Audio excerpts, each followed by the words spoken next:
Hey guys, what's going on? Welcome to another video. I hope you guys are doing well today. So we are looking at the recent balance changes that have been announced for next week, basically.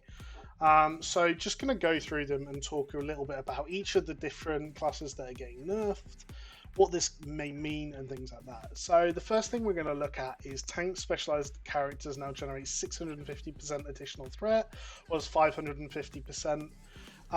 It's roughly a 15% increase. It is going to be noticeable, but the exceptionally high bursty classes will still be able to pull threat if they're not careful, really. So it's one of those things. I think it's a good change. I'm glad Blizzard have done it early, but I think it's still something that people have to be conscious of. I think threat's in a really good spot. It's not something that you could just ignore at the moment, but most tanks aren't going to have an issue with it now. Demon Hunter. So the hunt damage reduced by 10%, and Fodder to the Flame proc rate no longer scales with haste.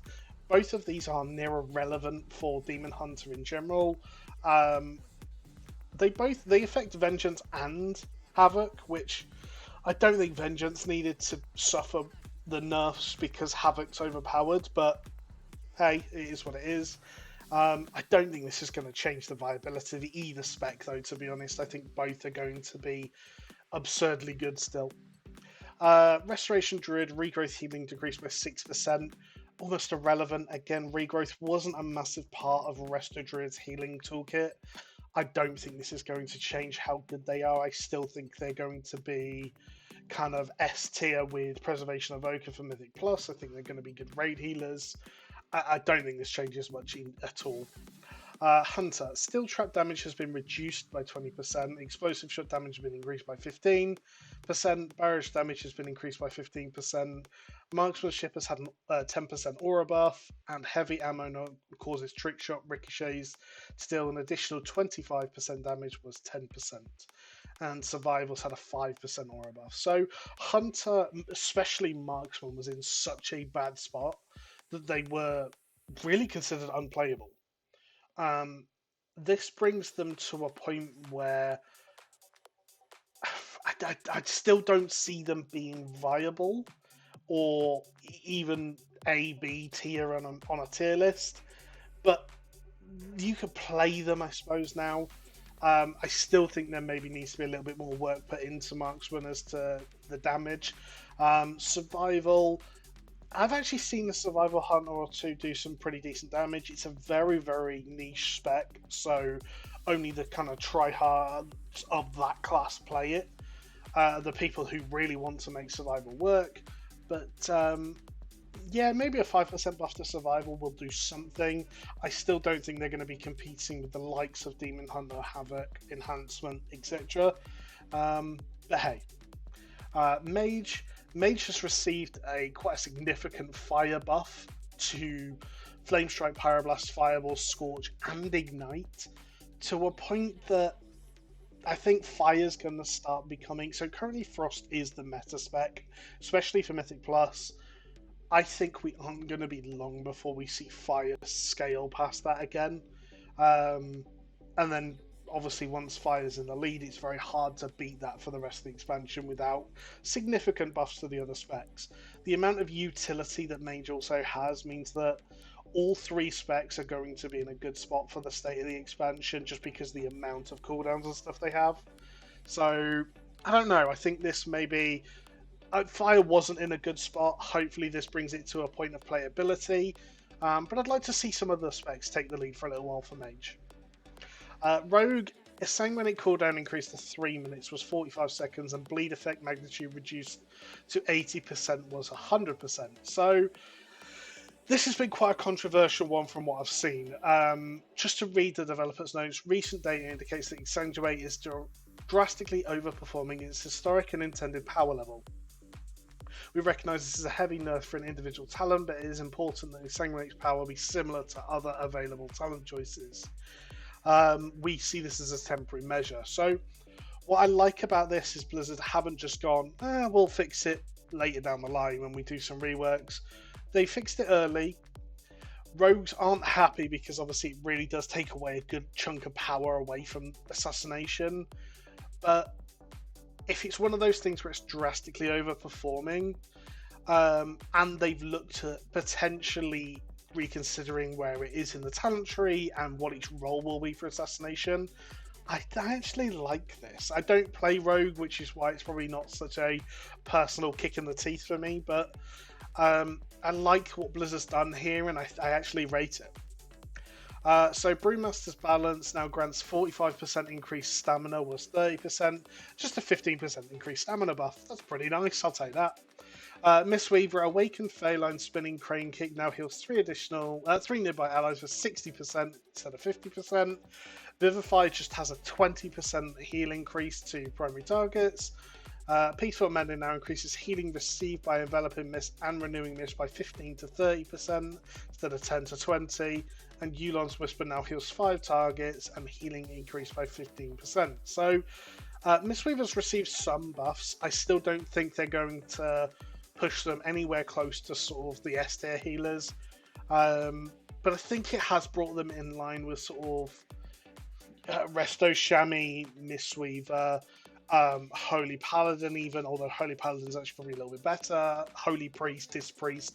There's like 4 or 5 different healers that are all really close together at the moment, with a couple of outliers being a little bit stronger. So I think it's probably a good change and welcomed by Mistweavers. Protection Paladin, Agents of Light now grants 50% increased stamina, was 45%, and 30% increased armor was 15%. So a 5% stam buff, 15% armor buff. Pretty nice. I haven't seen a Protection Paladin this entire expansion yet. I think with this change, actually, that's likely to change. I think they're going to be in a good spot.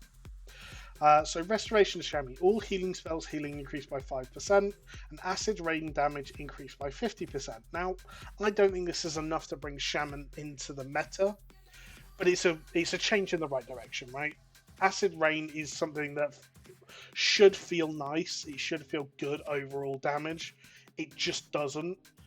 And I don't know that a 50% buff is going to do that, but it's in the right direction, right? Hopefully we'll see some improvement with this.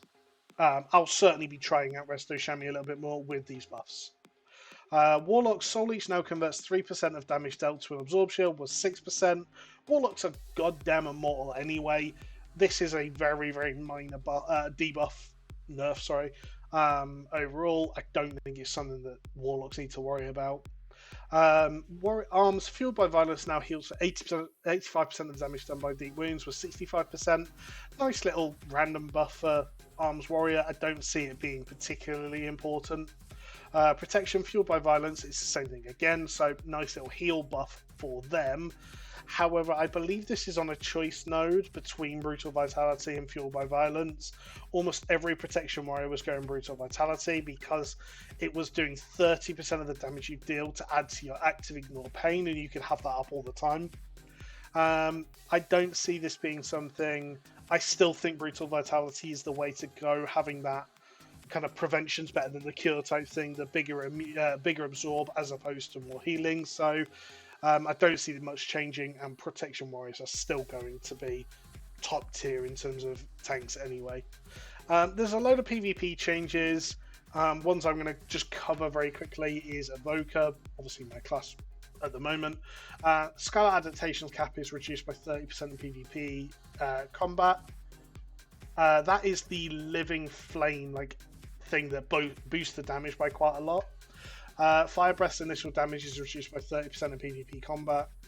Disintegrating Pyre deal 15% increased damage in PvP combat. I'll talk about this in a second. And Mana Regen of Preservation is reduced by an additional 10% in PvP combat. So what was happening is that, in full gear, Fire Breath with Tip the Scales and cooldowns popped and your trinket popped, and then into Living Flame was able to one-shot people. And they really, really didn't like that, and I understand why. What's changed now is that they've put a little bit, taken damage away from that Fire Breath burst and changed it into Disintegrate damage, which Disintegrate already did a decent amount of damage.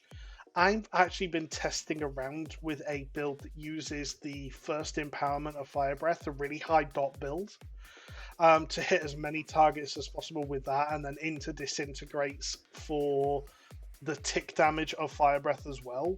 And the damage of Disintegrate with this build is absolutely absurd.